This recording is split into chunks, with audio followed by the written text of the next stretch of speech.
Robotics AI ലോകത്തു നിന്നുള്ള വിശേഷങ്ങളിലേക്കാണ് ഇനി. ഇലോൺ മസ്കിന്റെ ടെസ്ല കാർ ഫാക്ടറിയിൽ ഈ വർഷം തന്നെ ഓപ്റ്റിമസ് റോബോട്ട് എല്ലാ ജോലികളും ചെയ്തു തുടങ്ങും.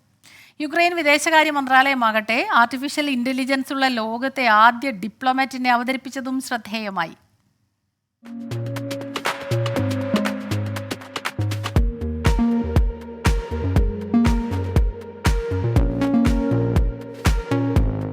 രജനീകാന്ത് നായകനായ യന്ത്രൻ സിനിമയിൽ എന്ന പോലെ റോബോട്ടുകൾ ജോലികൾ ചെയ്തു തുടങ്ങി. ഇലോൺ മസ്കിന്റെ ടെസ്ല ഫാക്ടറിയിൽ ഒപ്റ്റിമസ് എന്ന റോബോട്ട് തൊഴിലെടുക്കുന്ന കാഴ്ചകൾ തിങ്കളാഴ്ചയാണ് പുറത്തുവന്നത്. കൃത്യതയോടെ ബാറ്ററികൾ എടുത്തുവെക്കുന്ന ഒപ്റ്റിമസ് സമയം കിട്ടുമ്പോഴൊക്കെ ടെസ്ലയുടെ ഫാക്ടറിയിൽ ഉലാത്തുന്നുമുണ്ട്. ഈ വർഷം അവസാനത്തോടെ ഫാക്ടറിയിലെ ഒട്ടുമിക്ക ജോലികളും ഒപ്റ്റിമസിന് ചെയ്യാനാകുമെന്നാണ് ഇലോൺ മസ്ക് പറയുന്നത്.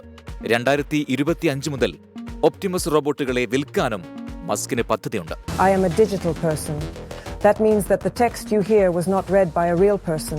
It was generated by artificial intelligence. I will carry out a number of tasks. First and foremost, I will inform the public, providing timely and verified information from Ukraine's consular service. Ukraine വിദേശകാര്യ മന്ത്രാലയം Victoria she എന്ന പേരിൽ ലോകത്തിലെ ആദ്യത്തെ artificial intelligence നയതന്ത്രജ്ഞയെ അവതരിപ്പിച്ചിട്ട് ഏതാനും ദിവസങ്ങളെ ആകുന്നുള്ളൂ. Ukraine ഗായിക Rosaly നോംബ്രയുടെ രൂപഭാവങ്ങളിലാണ് വിക്ടോറിയയെ രൂപപ്പെടുത്തിയിരിക്കുന്നത്. Ukraine സർക്കാർ സ്ഥിരീകരിച്ച വിവരങ്ങൾ പൊതുജനങ്ങളോടും മാധ്യമങ്ങളോടും പങ്കുവെക്കുന്നത് ഇനി വിക്ടോറിയ ഷീ ആയിരിക്കും.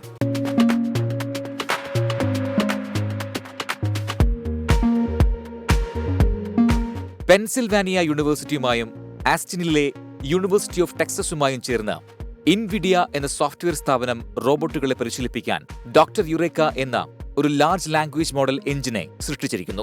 റോബോകൾക്ക് സങ്കീർണമായ കഴിവുകൾ പരിശീലിപ്പിക്കുക വഴി യാഥാർത്ഥ്യവും സിമുലേഷനും തമ്മിലുള്ള വിടവ് നികത്തുകയാണ് ലക്ഷ്യം. ഈയിടെ ഡോക്ടർ യുറേക്ക ഒരു റോബോട്ടിക് നായയെ ഒരു പന്തിനു മുകളിൽ ബാലൻസ് ചെയ്തുകൊണ്ട് നടക്കാൻ പരിശീലിപ്പിച്ചിരുന്നു.